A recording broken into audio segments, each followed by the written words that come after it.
Et de nouveaux invités m'ont rejoint sur le plateau. Laure Darcos, bienvenue à vous. Vous êtes sénatrice LR de l'Essonne. Merci d'avoir accepté notre invitation. Face à vous, Olivier Cadic, bonjour. Sénateur centriste, vous représentez les Français établis hors de France. Première réaction, Laure Darcos, un accord entre députés et sénateurs sur ce projet de loi de santé. Quelques concessions, mais vous êtes quand même satisfaite du résultat ?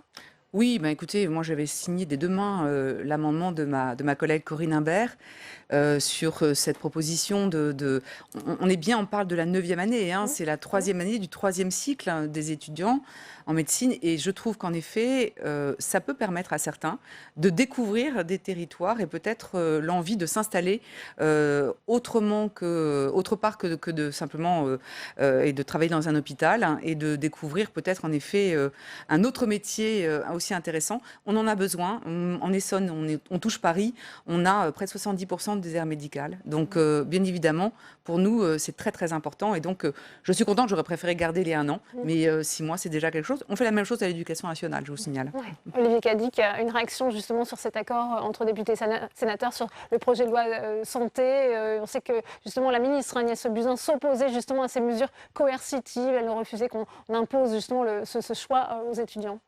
Bien, le Parlement se met d'accord. Je crois qu'il y a une volonté aussi qui était annoncée de l'exécutif de toujours rechercher un consensus quand c'était possible. Voilà, ils ont mis de l'eau dans leur vin et je trouve que c'est aussi à leur honneur de ne pas forcer une décision qui aille dans un sens, mais de tenir compte d'avis différents. L'actualité aujourd'hui, je le disais, c'est justement cet avis du Conseil du CAE sur le cannabis récréatif, qui suggère une légalisation avec des arguments économiques, notamment, on l'a entendu, Laure Darcos. Ils envisagent par exemple la mise en place d'un monopole public de production et de distribution. Qu'en pensez-vous ? Moi, je trouve extrêmement choquant, comme l'a dit certains de mes collègues, qu'on ne regarde ce problème que sous le prisme économique. Enfin, en tout cas, ce rapport a l'air d'être plutôt dans ce sens. Il faut quand même se rappeler, je n'ai pas les chiffres en tête, mais le nombre d'accidents de voiture liés à la consommation de cannabis fait que je ne suis pas totalement hermétique à une amélioration, un assouplissement de la loi, mais honnêtement, enfin, je veux dire, je pense que c'est peut-être ça le plus important, c'est de regarder sous le prisme de la prévention. Je trouve extrêmement choquant qu'on puisse aller là. C'est vrai qu'hier, par exemple, j'étais dans un quartier difficile de Longjumeau, où des dealers passent leur temps en fait à faire régner de la terreur auprès des habitants. Je me suis posé la question, avant même d'avoir ce rapport sous les yeux, de me dire, voilà, est-ce que ça pourrait changer les choses sur le plan policier, sur le plan des trafics ? Alors, je suis d'accord avec Mme Gatel. Ça ne marche pas, hein, c'est ce qu'on nous dit. Voilà, c'est ce que dit aussi Françoise Gatel. Il faut reprendre finalement la main sur le marché. Exactement. Donc, peut-être que ça va être une solution, mais comme le dit Françoise Gatel, ça n'expliquera pas tout. Donc, je trouve ça un peu brutal et je pense qu'on n'en a pas terminé d'en discuter et, à mon avis, sous tous les aspects. Ouais. Olivier Cadic. Moi, j'ai forcément un regard différent puisque je représente les Français de l'étranger, donc je vis le monde. Je vois que le Luxembourg va mettre ça en place à notre frontière. Il va s'occuper de la partie consommation et aussi bien de la partie production. Je vois que, par exemple, en Thaïlande, où j'étais il y a 2 semaines, ils veulent être le premier pays asiatique à le légaliser et ils envisagent 3 milliards déjà de dollars de recettes sur cette production. Ensuite, donc d'un point de vue économique, évidemment, il faut le faire. Pour le fonctionnement de la société, ça fait 50 ans qu'on lutte. Or, on voit que ça ne marche pas. On voit que tout ce qu'on arrive, c'est pas interdire, à empêcher les gens de fumer. Tout ce qu'on arrive, c'est à les empêcher de respecter la loi. Donc, ça veut dire qu'il y a un vrai problème entre la loi et le comportement et l'attente des citoyens. Et puis, la question de la santé. Mais la question de la santé, elle est fondamentale. C'est qu'aujourd'hui, les trafiquants mettent n'importe quoi dans les produits et que ça a un impact sur la santé publique. On a vu que dans les pays qui ont légalisé, au contraire, il y a une amélioration de la question de la santé publique. Oui, mais mon cher collègue, est-ce que vous ne croyez pas que du coup, en effet, vous aurez, entre guillemets, ce cannabis pur, qui peut même être médicinal, hein, moi, on me l'a, entre guillemets, suggéré pour certains symptômes, c'est autre chose, voilà. Mais honnêtement, enfin, je veux dire, ça n'empêchera pas des gamins, du coup, de continuer peut-être à préférer ce que va leur proposer le dealer, qui sera coupé, qui sera en effet avec des produits beaucoup plus toxiques, parce que tout ce qui est autorisé n'est plus aussi attractif, entre guillemets, ou attirant que ce qui est interdit. Enfin, vous voyez ce que je veux dire? J'ai peur de ça, en tout cas, dans nos banlieues. Je comprends, mais vous savez, c'est pas parce qu'on vend du vin et de la bière en supermarché que les enfants vont consommer de l'alcool frelaté. Donc, je veux dire, il y a un moment, il faut aussi arrêter, on passe à un autre niveau, il faut regarder le monde tel qu'il est aujourd'hui autour de soi. Et il suffit d'aller en Uruguay, voir comment ils ont abordé le problème, comment ils cadrent ça, comment les pharmacies peuvent être impliquées dans le réseau de distribution. Donc c'est un vrai sujet.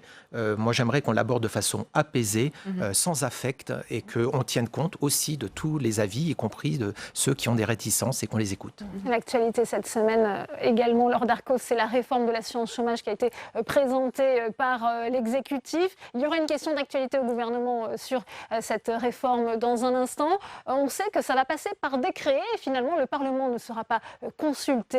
Votre réaction justement sur cette méthode? Comme d'habitude, enfin, on est tous un petit peu, même très choqués de ne pas pouvoir discuter quand même d'un sujet aussi important.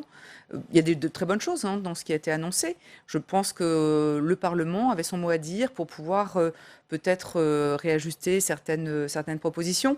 Moi, par exemple, sur les CDD à de très courte durée, j'ai déjà eu beaucoup de réactions depuis le début de la semaine sur les saisonniers et notamment sur tous les secteurs de l'événementiel. J'ai beaucoup de congrès dans mon secteur, dans le nord de l'Essonne, et ils sont très très inquiets parce que... Car il y aura un bonus-malus dans exactement, secteur. Et est-ce que ça ne va pas, d'une certaine manière, privilégier le travail au noir? Certains me l'ont déjà dit.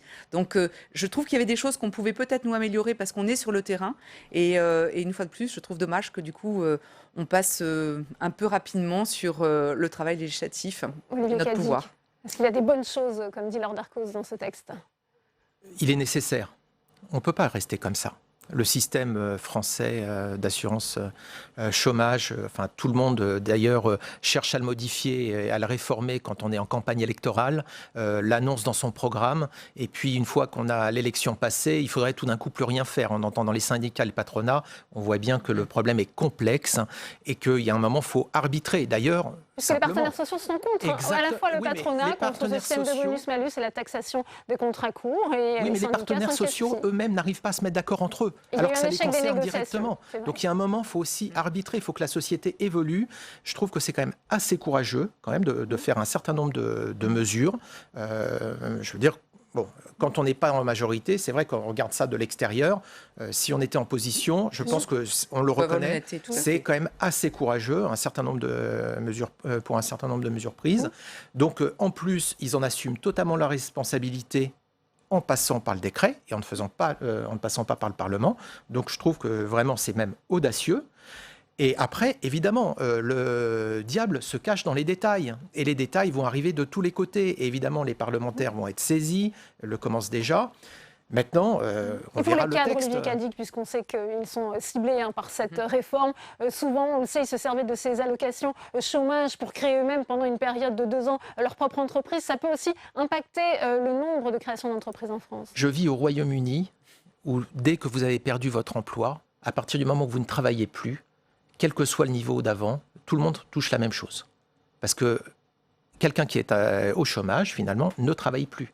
Et donc, aujourd'hui, nous avons un système différent, avec une assurance sociale, on cotise un certain montant par rapport au salaire. C'est peut-être ça aussi qui pourrait être remis en cause, parce qu'on pourrait imaginer plafonner en contrepartie, si on fait ça, plafonner le montant d'assurance chômage qui est payé par les cadres. Et moi, je pense que c'est vers ça qu'ils devraient réfléchir si la décision va dans ce sens-là.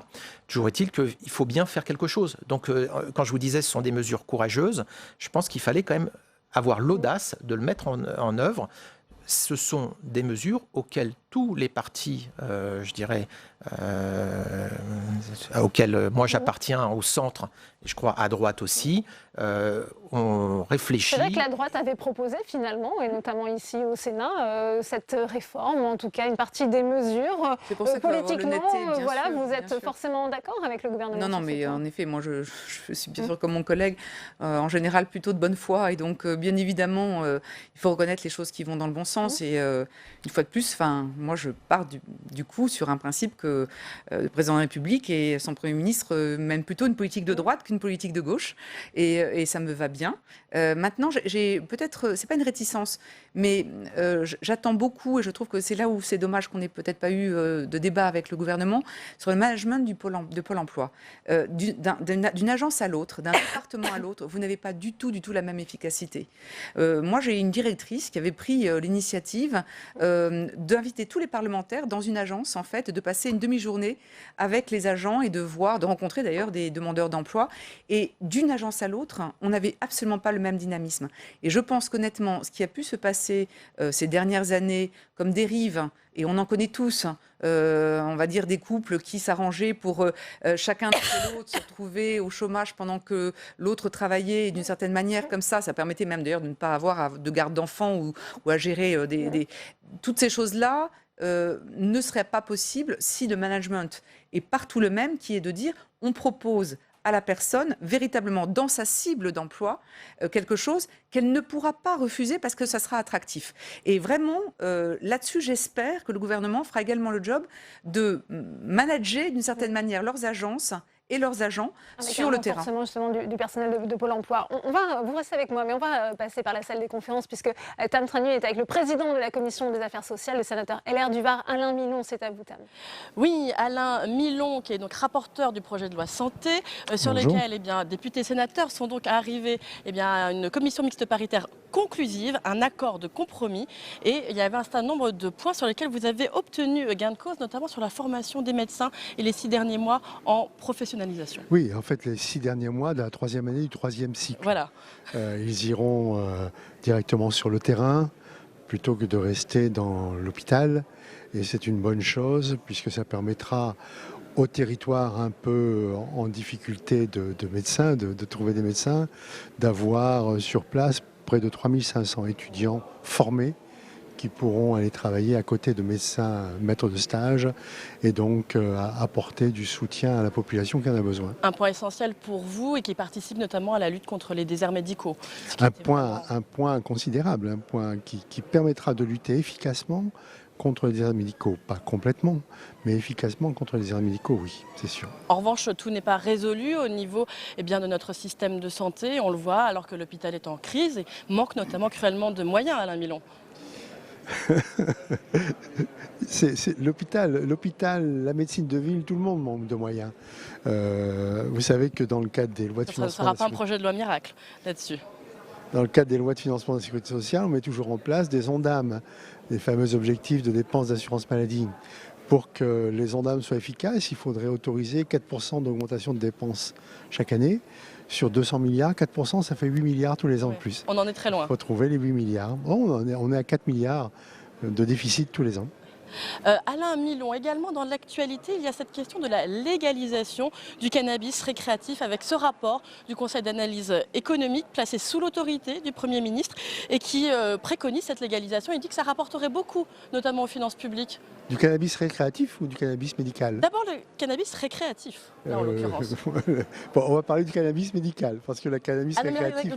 Pour vous, vous fermez la porte pour la légalisation du cannabis récréatif, donc? Tout le temps qu'on n'aura pas mis en place les modalités d'application du cannabis récréatif, quand on sait que le cannabis, chez le mineur, chez l'enfant, chez le jeune non formé au point de vue cérébral, il y a des risques majeurs, en particulier de schizophrénie et de destruction des cellules nerveuses, il n'y a aucune raison qu'on libère le cannabis. Vous savez qu'aux États-Unis d'Amérique, le cannabis a été libéré au point de vue médical, qu'il a été utilisé par les jeunes à l'encontre de leurs parents et que une étude récente qui date de 2 mois en arrière a prouvé que l'espérance de vie avait diminué aux États-Unis et que cette diminution d'espérance de vie était due essentiellement à l'utilisation du cannabis. Donc vous êtes très largement contre. En revanche, vous faites un autre sort, effectivement, au cannabis thérapeutique. Il est très efficace pour lutter contre certaines douleurs et l'expérimentation va bientôt être lancée, peut-être en 2020. Ça, c'est très bien. Pour quelle raison? Vous faites il y a une grande différence pour vous? Le cannabis médical soigne. Il soigne, il ne guérit pas, mais il soigne. Et il permet d'atténuer en particulier beaucoup de douleurs sur lesquelles on n'a pas de médicaments autres efficaces. Donc non, là c'est une bonne chose, mais là c'est sur prescription médicale, ça va être contrôlé, donc il n'y a aucun problème là-dessus. À la condition, encore une fois, qu'on ne fasse pas comme aux États-Unis et que les gens qui utilisent le cannabis médical ne laissent pas à la portée de leurs enfants. Il y a un risque, oui, évidemment. Eh bien, merci beaucoup Alain Milon Merci d'avoir à vous. répondu à mes questions. Merci beaucoup, Tam, pour cette réaction. Olivier Cadic, vous allez interpeller le gouvernement d'ici quelques minutes sur la situation de Carlos Ghosn. Que demandez-vous aujourd'hui? Eh bien, je demande ce que le gouvernement compte faire pour que les droits de la défense soient rétablis dans cette affaire. Depuis 7 mois, Carlos Ghosn n'a pas accès au dossier. Il a été quand même incarcéré de longs mois. Il est tenu dans des conditions inacceptables. Il ne peut pas voir sa famille. Le Japon ne respecte pas les traités internationaux qu'il a signés. Et ça pose question, donc j'aimerais savoir effectivement ce que le gouvernement va faire, puisque le ministre va se rendre avec le président la semaine prochaine dans le cadre du G20, et savoir effectivement ce qu'il compte faire pour que Carlos Ghosn puisse avoir accès à son dossier et puis être rétabli dans ses droits à la défense. Est-ce qu'on a le sentiment qu'il a été lâché par l'État, Carlos Ghosn, Lord Arcos? Écoutez, moi, sur cette question, je suis très partagée parce que, bien sûr, on a toujours cette présomption d'innocence. Moi, ça me choque. Enfin, juste, je pense qu'il n'y a pas de fumée sans feu et que ces images de patrons qui, d'une certaine manière, confondent quand même leurs intérêts personnels et intérêts, même s'il a été brillant, qu'il a relevé, en effet, la société de manière extraordinaire, tant qu'on aura ce genre d'exemple ou de contre-exemple, on continuera à avoir une société fracturée où on pense que les patrons sont tous pourris. C'est pareil avec la politique, malheureusement, parce que heureusement, ce ne sont que des exceptions. Mais honnêtement, je vous dis, absolument, je me garde de tout jugement sur lui particulièrement. Mais honnêtement, c'est vrai que ça me met très mal à l'aise de voir un de nos plus grands patrons, vraiment qui a été exemplaire, avoir peut-être fait ces exactions. Ça n'enlève en rien le fait que je suis d'accord avec vous, ça serait mieux qu'il puisse avoir accès à son dossier, être mieux traité, et en effet, toute personne a droit à un traitement plus humain. Mais le fait qu'il était être reparti, c'est qu'il y avait d'autres choses au dossier. Enfin, c'est quand même un peu compliqué. Mais c'est surtout l'image qu'on montre, qu'on donne. Et ça, pour moi, ça reste vraiment un sentiment extrêmement de colère aux yeux de nos concitoyens et notamment peut-être des salariés de cette société, par exemple. C'est ce qu'on faisait au Moyen-Âge, on clouait au pilori un individu, et c'est ce qui s'est fait d'un point de vue médiatique. Il n'a jamais pu répondre. Moi non plus, je ne connais pas le fond du dossier, l'accusation, et donc de ce fait, je m'abstiens de tout commentaire dans ce domaine, puisque je respecte la présomption d'innocence, et j'aimerais, si jamais un jour cela devait m'arriver personnellement, que tous ceux qui me connaissent demandent à ce que je puisse avoir accès à mon dossier et que je puisse assurer ma défense. C'est le message que vous porterez dans l'hémicycle dans un instant. Merci à vous, Olivier Cadic. Merci beaucoup, Lord Arcos. Je vous laisse regagner l'hémicycle. Autre sujet qui vous intéresse de près, c'est la cybersécurité. On sait qu'elle était en débat au Sénat, puisque en France, le phénomène reste sous-estimé. Et pourtant, vous allez le voir, il n'est pas sans conséquences, notamment pour les entreprises. Cécile Sixou.